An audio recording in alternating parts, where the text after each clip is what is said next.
আসলে দিন কারোর জন্য বসে থাকে না, সময় কারোর জন্য অপেক্ষা করে না।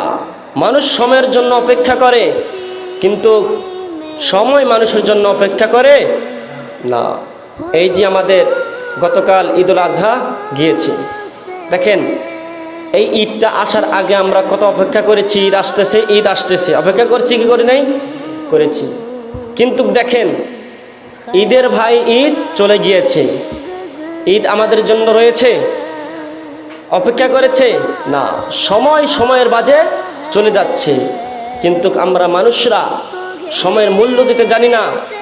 আমরা মানুষরা দুনিয়ামুখী হয়ে গিয়েছি, যার কারণে আজকে আমরা মসজিদমুখী নয়, দুনিয়ামুখী হয়ে গিয়েছি, আল্লাহর রাস্তায় নয়।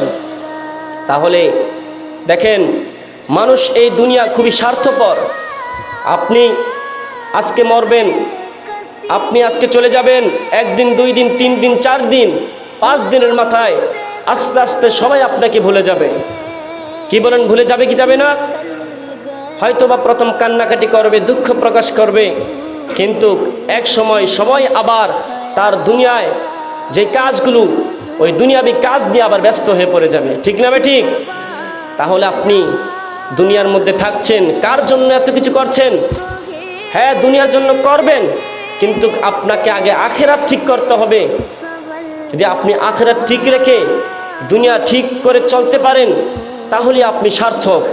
আর যদি আপনি দুনিয়া ঠিক করতে গিয়ে আখিরাত বরবাদ করে দেন, তাহলে আপনার মতো কপাল পরা আল্লাহর জমিনের উপরে, আসমানের নিচে আর দ্বিতীয় কেউ হতে পারে না।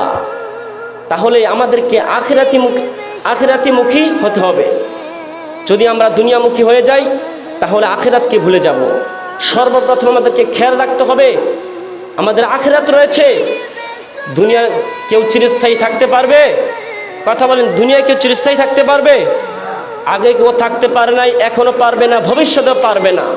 আল্লাহ পাক রব্বুল আলামিন যখন আপনাকে ডাক দিবে, তখন আপনাকে যেতে বাধ্য হয়ে, আপনাকে যেতেই হবে, আপনি থাকতে পারবেন না। তাহলে যে আল্লাহ পাক রব্বুল আলামিন আপনাকে আমাকে সৃষ্টি করলেন ইবাদতের জন্য, আমরা সে আল্লাহ পাক রব্বুল আলামিনের ইবাদত যেন বেশি বেশি করতে পারি। আল্লাহ পাক রব্বুল আলামিন আমাদের সবাইকে সেই তৌফিক দান করুক। সকলে বলে আমিন।